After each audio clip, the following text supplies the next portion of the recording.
நீ எதிரியிடம் மாட்டிக்கொண்டால் அமைதி காக்க வேண்டும், ஊமையாக நடிக்க வேண்டும் என்று சொன்னார். அதைத்தான் இப்போது ஸ்டாலின் செய்கிறாரா என்று தெரியவில்லை.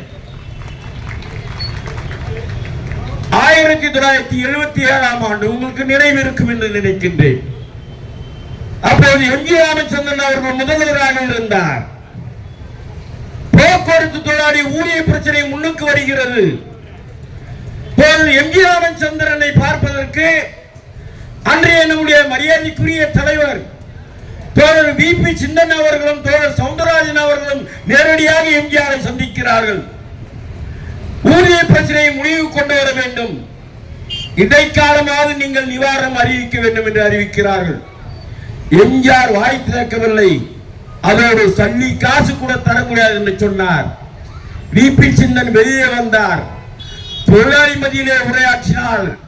அரசாங்கம் நம்மோடு பேச வேண்டும், முதல்வர் நம்மோடு பேச வேண்டும்.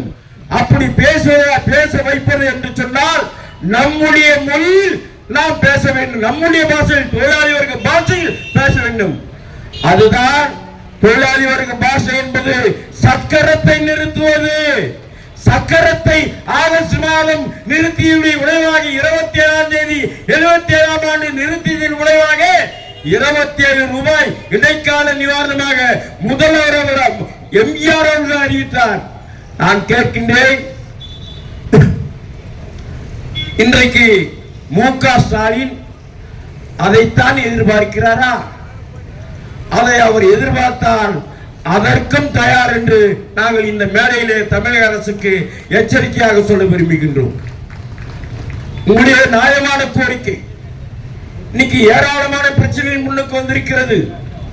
ஒன்றிய அரசாங்கம் இன்னைக்கு அவர்கள் கடைபிடிக்கக்கூடிய நவீன தாராளமய கொள்கையின் விளைவாக கடுமையான விலைவாசி உயர்வு, வேலையில்லா திண்டாட்டம், பண வீக்கம், வாங்கும் சக்தி குறைவு, அந்நிய செலவாணி குறைவு, இப்படி போன்ற பிரச்சனை இன்னைக்கு பாதிக்கப்படாத பிரிவினரே இல்லை என்று சொல்லும் அளவுக்கு அனைத்து தரப்பு மக்களும் பாதித்திருக்கிறார்கள்.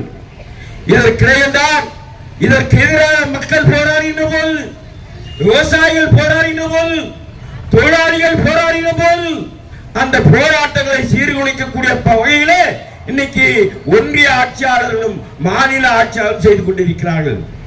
நாங்கள் இதை அனுமதிக்க மாட்டோம். நாங்கள் தெளிவாக சொல்கின்றோம், உங்களுடைய நியாயமான கோரிக்கை அனைத்து தரப்பாலும் ஏற்றுக்கொள்ளக்கூடிய கோரிக்கை, யாராலும் மறுக்க முடியாது. ஆகவே உங்களுடைய போராட்டத்தை தீவிரப்படுத்துங்கள்.